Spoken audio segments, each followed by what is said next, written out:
अदनान,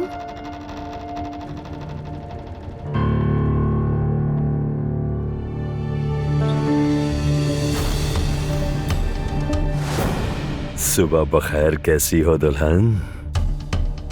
क्या तुम्हें रात को अच्छी नींद आई? बस बहुत हो गया।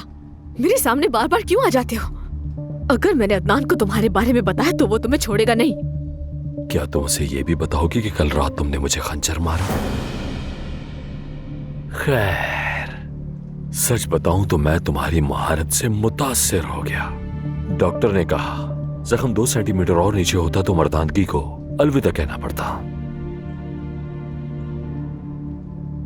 60 टांके लगे मुझे। मैंने डॉक्टर से कहा कि इसे और ज्यादा खूबसूरत बना दो। मैं नहीं चाहता था कि ये सी सेक्शन के निशान जैसा लगे। देखो मेरी जान, नाश्ता तैयार है। बड़ों को इंतजार करवाना बदतमीजी होती है। खूबसूरत लग रही हो माशाल्लाह। चलो आ जाओ, शाबाश।